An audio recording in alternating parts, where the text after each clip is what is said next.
एक नगर में 4 ब्राह्मण पुत्र रहते थे। चारों में गहरी मैत्री थी। वो चारों बहुत ही ज्यादा निर्धन भी थे।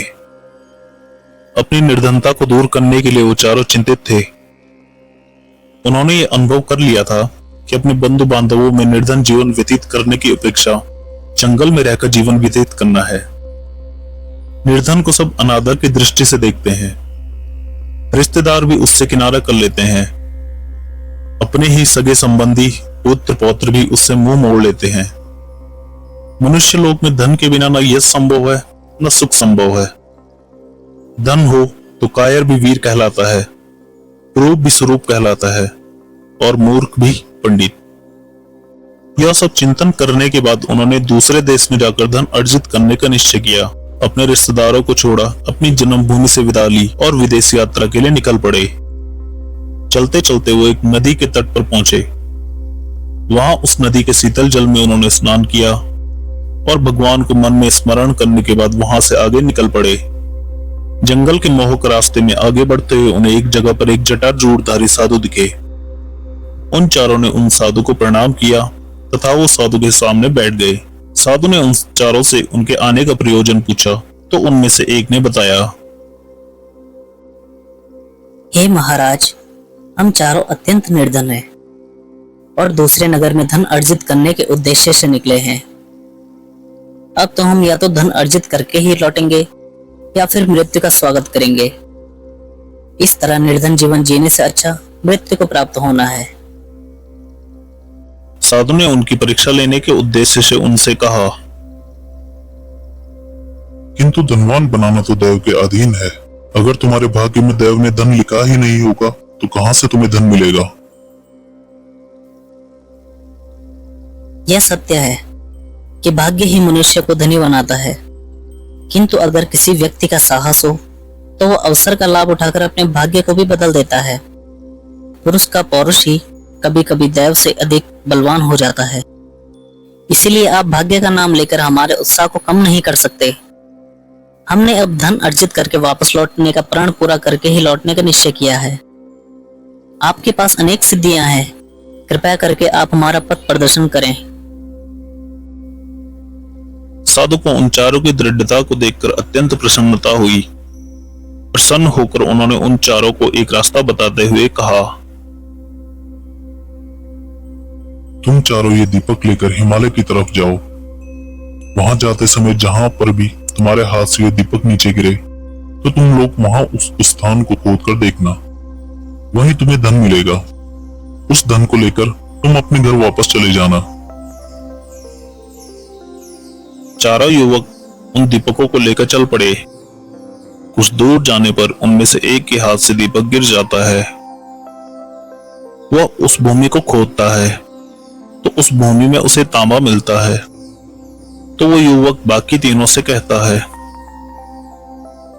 यहां जितना चाहो तांबा ले लो, इसे बेचकर अपार धन मिलेगा।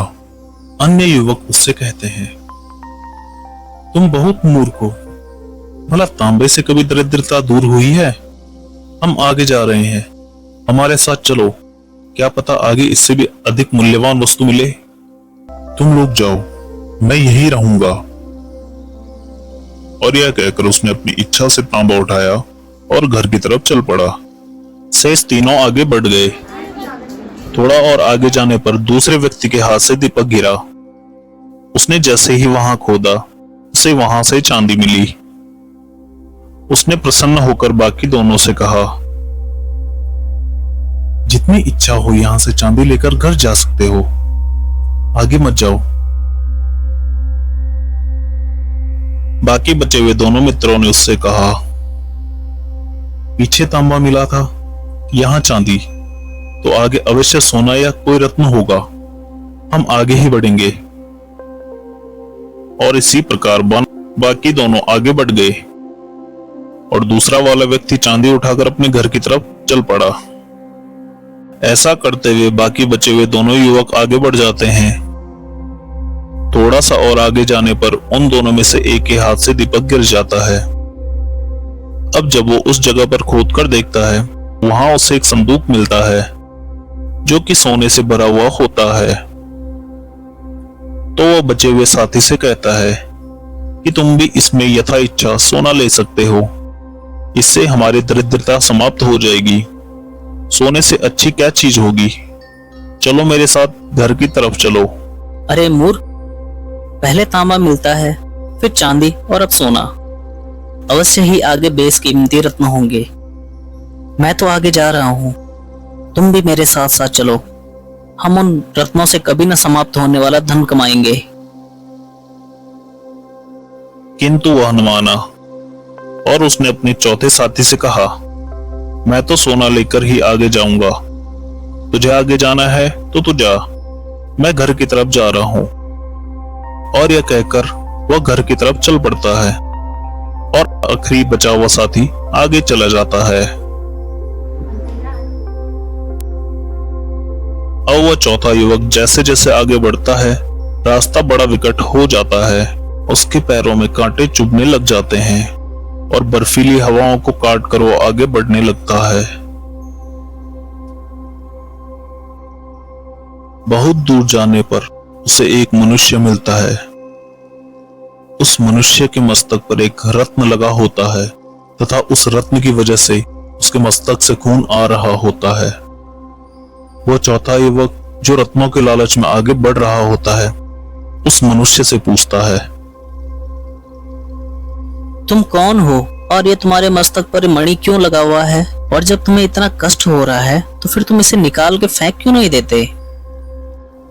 जैसे ही उस युवक ने मणिधारी मनुष्य से यह कहा, वह रत्न उस मनुष्य के मस्तक से छूटकर उस युवक के मस्तक में गड़ जाता है। युवक के आश्चर्य की सीमा नहीं रहती। उसने कराहते हुए उस मनुष्य से पूछा, यह क्या हुआ? यह मणि तुम्हारे मस्तक से छूटकर मेरे मस्तक में कैसे आ गई? मुझे बहुत कष्ट हो रहा है। उस अजनबी मनुष्य ने उसे बताया कि मेरे मस्तक पर भी यह कभी इसी तरह लगा था। अब यह तुम्हारे मस्तक से भी तभी निकलेगा जब कोई धन का लोभी व्यक्ति लोभ में घूमता हुआ तुम्हारे पास आकर तुमसे बात करेगा। मैं बहुत वर्षों से प्रतीक्षा कर रहा था, अब तुम मिल गए हो तो मुझे इस कष्ट से भी मुक्ति मिल गई है। किंतु तुम इतने वर्षों से भोजन और जल के बिना कैसे रह गए? वह अजनबी मनुष्य उस चौथे व्यक्ति से कहता है कि यह मणि अति लालची व्यक्तियों के लिए है। इसे धारण करने वाले को न भूख लगती है न प्यास। निद्रा, जन्म, मरण आदि उसके वश में नहीं होता।